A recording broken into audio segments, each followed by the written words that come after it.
All right, everybody, buckle up because today we're diving deep into the sometimes murky, often misunderstood, but always important world of inventory management. Yeah. And trust me, this deep dive is going to be a game changer, especially if you're tired of feeling like you're drowning in stock or constantly scrambling for the last unit. Mhm. We're talking about a secret weapon, a tool so powerful it can transform the way you do business. That's right. And the best part, you don't need a fancy MBA to unlock its magic. Nope. Get ready to demystify the economic order quantity model, or as the cool kids call it, EOQ. EOQ. It does sound a little intimidating, doesn't it? It does sound very official, right? But I Yeah. promise you, it's way more straightforward than it sounds. Yeah, it really is. And once you grasp the basics, you'll be amazed at how this simple concept can help you optimize your inventory, minimize costs, and keep those customers happy.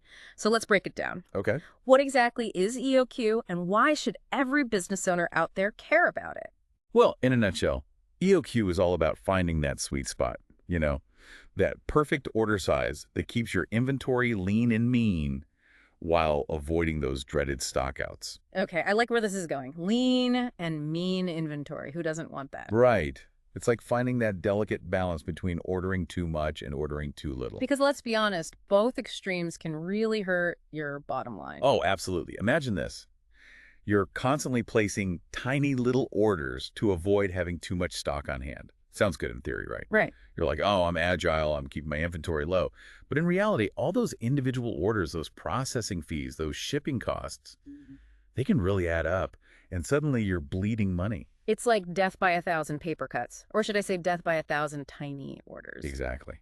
And then on the flip side, you've got those bulk discount temptations. You see a massive price reduction for ordering a gazillion units and think, score. This is how I save money. Right. It's like that irresistible buy one, get 10 free deal at the grocery store. Exactly. But then you're stuck with a warehouse full of stuff you can't move. And that's when those holding costs rear their ugly heads. That's right. Storage fees, insurance, the risk of obsolescence, all those things start eating into your profits. And let's be real, nobody wants a storage unit horror story, right? Nobody. So where does EOQ come to the rescue in all of this? EOQ is like having a magic formula, or at least a really helpful formula. Okay. That helps you navigate this inventory maze. It takes into account your specific business needs, like how quickly your products fly off the shelves and how much it costs to place those orders, to calculate that perfect order quantity, the one that minimizes both your ordering and holding costs. So it's like having a personalized inventory GPS, guiding you towards that sweet spot of efficiency and profitability. Exactly. Okay, I'm sold. But let's get down to brass tacks here. I'm a business owner, not a mathematician. Can you break down this EOQ formula for me? What makes this whole thing tick? You'd be surprised. It's not as scary as it sounds. Oh, okay, good. It's actually quite elegant in its simplicity.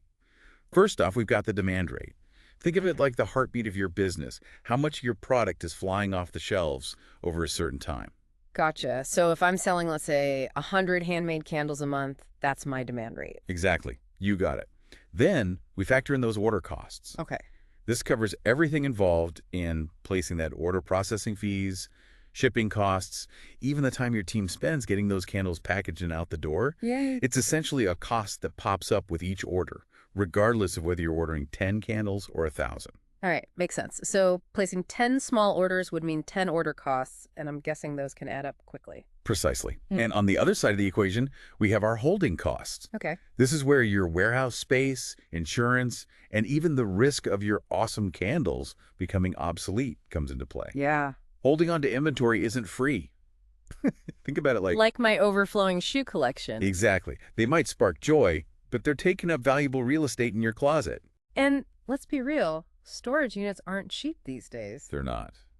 And speaking of valuable, I'm hearing cost savings whispered throughout this whole EOQ thing. Ooh, cost savings. Now you're speaking my language. So we're talking about freeing up actual dollars here. I'm listening. Oh, yeah, absolutely. We're not just talking about, theoretical numbers on a spreadsheet. Right. By hitting that EOQ sweet spot, you're streamlining your inventory, you're minimizing waste, and ultimately, you're boosting those profits. Music to this entrepreneur's ears. But it can't be as simple as, plugging numbers into a formula, right? How does EOQ actually play out in the real world? You're right. It's not always a walk in the park. Businesses, they're not static, right? They're dynamic. Right. Take a seasonal business, for example. Imagine you're selling those inflatable pool toys, those ones that everyone goes crazy for in the summer. Okay, I can picture it. Sunshine, swimming pools, giant inflatable flamingos. Exactly right. You got all the kids loving them. Everybody wants one. Now, if you base your EOQ solely on that peak summer demand, you're probably going to end up with a warehouse full of inflatable flamingos come winter. Yeah, not ideal. Not ideal at all. That's when those holding costs would really start to bite. Yeah. So how do you adjust for those kinds of fluctuations? That's where, the real artistry of inventory management comes in. You can refine that EOQ model by incorporating things like demand forecasting.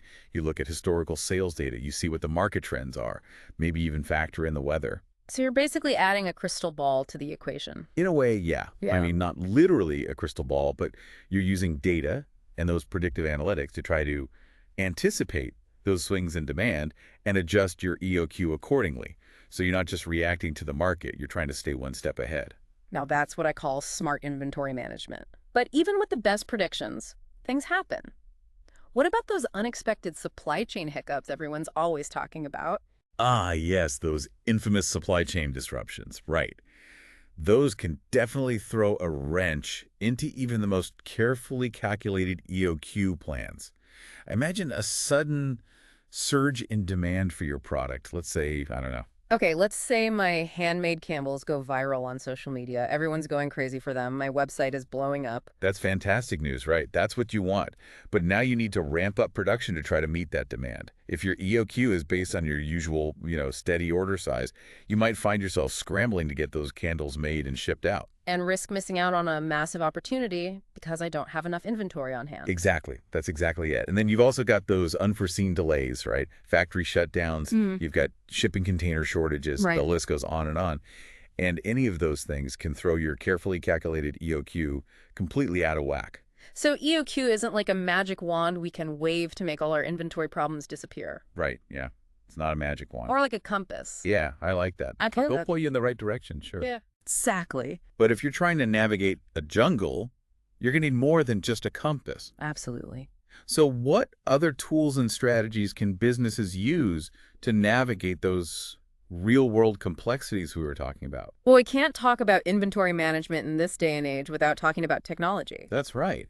Everyone's talking about AI and automation these days. Right, exactly. So how is all that tech wizardry changing the inventory game? Well, technology is like strapping a rocket booster onto your EOQ model. Okay, now that's an image. We're talking software that's tracking your inventory levels in real time, analyzing mountains of historical data, and even predicting future demand with, honestly, kind of spooky accuracy. Hold on, back up a second.